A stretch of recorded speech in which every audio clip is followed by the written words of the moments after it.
The episode starts with Jubilee doing the previously an X-Man. This shift in the opening puts focus on the character who will be central in the episode, which in this case is about Jubilee maturing and getting involved with a boy. Each episode up to now has slightly altered the intro, including recreations of events from the original series fitting with the episode. Here's Jubilee facing off against Mojo in the third season's episode, Long Shot. In other words, anyone who skips the opening is crazy. Apart from being a must-watch due to its music, it always features new and significant scenes. And speaking of which, what's happening with this entire Mojo storyline? Let's discuss this. He has already appeared in the original series, so for those who weren't there in the 90s, I'll briefly summarize the original Mojo episodes. He exists in another dimension and produces programs for interdimensional TV, sort of like Rick and Morty. His big star is Longshot, a hero with incredible luck and hollow bones who can see possible futures. When Longshot goes on strike, Mojo brings in the X-Men to star in a number of shows from different genres. In the end, Longshot manages to free the X-Men to regain their original prime time. In the season 3 episode Longshot, there is a rebellion against Mojo and he comes to Earth where he befriends Jubilee. She ends up falling in love with him and Mojo comes to Earth to try to kill the X-Men. But when they defeat him, he cancels his program and goes back to his dimension.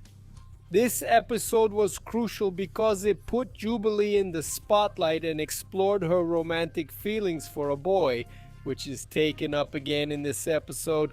The Jubilee scene facing Mojo in the opening is from this story I referenced from the third season of the original series.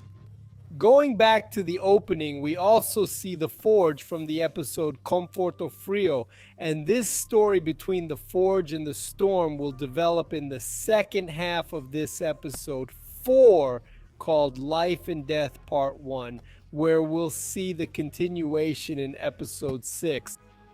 I'm going to make a separate video of this part of the episode to be more comprehensive, and so the video doesn't get too lengthy. Still in the intro, we have Cyclops, Colossus, Storm, Nightcrawler, Angel, Iceman, Beast, Kitty Pryde, Magneto, Quicksilver, Jean, Wolverine. I believe Vampire is right down there, Polaris, Dazzler, and Banshee.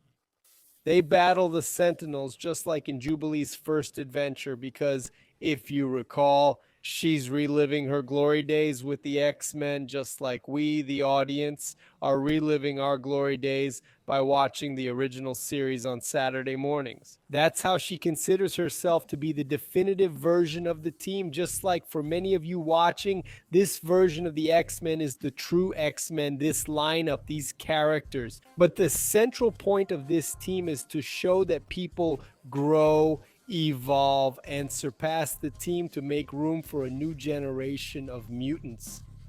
This was something Claremont was famous for during his time on the show, always keeping the team evolving. Then we see 16-bit versions of them fighting in a classic 4x3 arcade cabinet.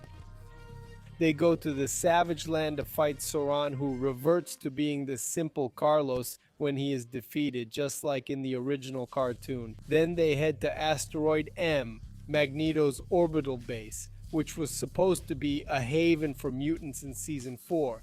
This is also where you fought Magneto as the final boss of the X-Men arcade game. Oh, how I miss my weekends at the arcade.